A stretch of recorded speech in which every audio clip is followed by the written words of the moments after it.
Þátttaka til máls hv. 5. þingmaður Reykjavíkurkjördæmis suður, Hanna Katrín Friðriksson, og beinir fyrirspurn til hæstv. heilbrigðisráðherra. Virðulegur forseti. Ég er hér með spurningu til hæstv.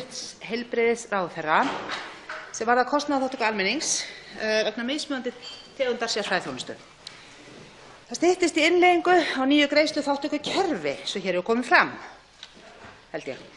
Og ætlunin er að verja þá notendur heilbrigðisþjónustan sem þurfa á mikilli þjónustu að halda. Af þessu tilefni sendi ASÍ frá sér tilkynningu daginn. Athygli mín var vakin á því að í dæmum sem ASÍ tók á kostnaðarþátttöku almennings á þrenns konar þjónustu, þar að segja viðtal við kvensjúkdómalækni, viðtal hjá háls- og eyrnalækni og viðtöl hjá hjartalækni. Þá var kostnaðarþátttaka almennings kvenna varðandi viðtöl hjá kvensjúkdómalækninum töluvert hærri.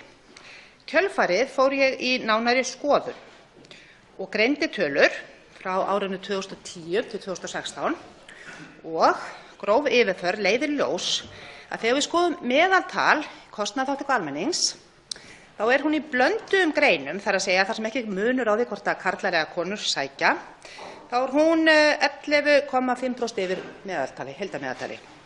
Þegar er að ræða svokallaðar kvenlægar greinar þá er kostnaðarþátttaka almennings 10% yfir meðaltali. En þegar er að ræða karllægar greinar þá er kostnaðarþátttaka einstaklinganna 33% undir meðaltali. Ég ætla sjálfur ekkert að standa hér og mótmæla því ef við lesum á milli línanna að karlar séu almennt einfaldari og ódýrari gerð af homo sapiens en konur. En mig langar til þess að spyrja hæstv. Heilbrigðisráðherra hvort það sé ekki ástæða til að fara betur ofan í saumana á þessum málum, kyngreina komugjald til sérfræðinga og nota tækifæri núna þegar verið er að vinna að breytingum á greiðsluþátttökureglugerðum og koma þessum málum í lag, því þetta er ekki í lagi svona. Þátttaka til máls hæstv. heilbrigðisráðherra Óttarr Proppé. Virðulegur forseti. Ég þakka hv. þingmanni kærlega fyrir góða fyrirspurn.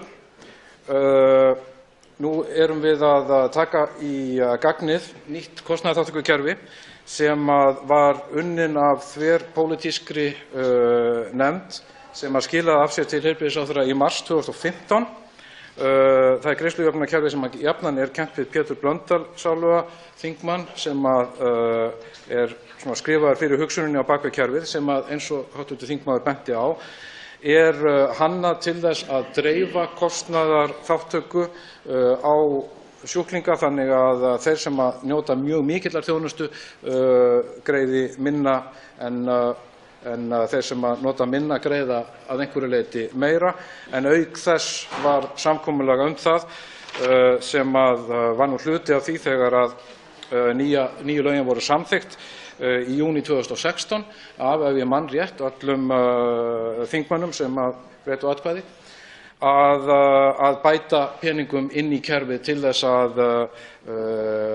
að koma til móts við sérstaklega börn, aldraða og öryrkja. En ég verð að taka undir með hv. þingmanni. Ég er sjálfur mikill aðdáandi kynjaðrar hagstjórnar og finnst að kynjagleraugun séu mjög mikilvæg þegar að kemur að því að skoða málefni, bæði heilbrigðismál en ekki síður fjármál og Excelin. Og ég verð að viðurkenna að almennt þegar ég horfi á heilbrigðisþjónustu og krampleika þá er ég ekki að kyngreina hvorki þjónustuna né vandræðin, en ég veit að vissulega er sum heilbrigðisþjónusta háðari öðru kyninu en hinu og hef ekki annað en orð hv. þingmanns fyrir þessum mismun sem mér þykir sláandi og mér finnst vissulega ástæða til þess að skoða betur og greina.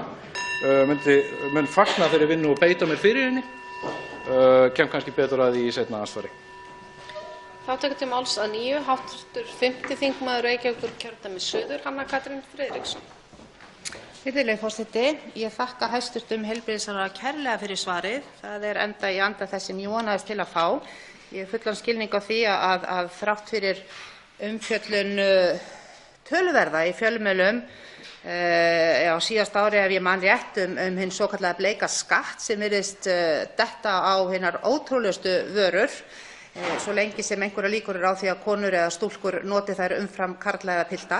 þá þarf töluvert hugmyndaflug til að ímynda sér að bleiki liturinn sé að ryðja sér til rúms í heilbrigðiskerfinu eins og þessar tölur benda til.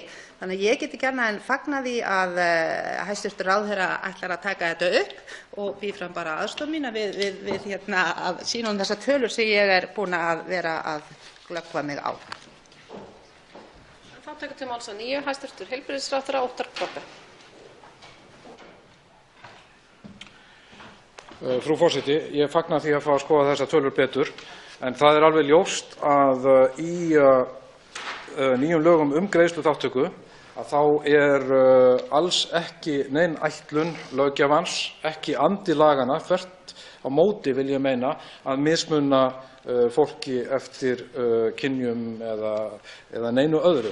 Þvert á móti er löggjöfin sérstaklega hönnuð og sett fram til þess að reyna að jafna byrðarnar, bæði að reyna að koma í veg fyrir að þeir sem þurfa að nota mikla og fjölbreytta heilbrigðisþjónustu þurfi að greiða sérstaklega mikið fyrir það, eins og voru því miður brögð að í fyrra kerfi, en einnig að gera það þannig að reyna að hlífa þeim sem síst skildi við miklum kostnaði, og það var greint sérstaklega að það væru sérstaklega barnafjölskyldur, heilbrigðisþjónusta barna, aldraðir og öryrkjar.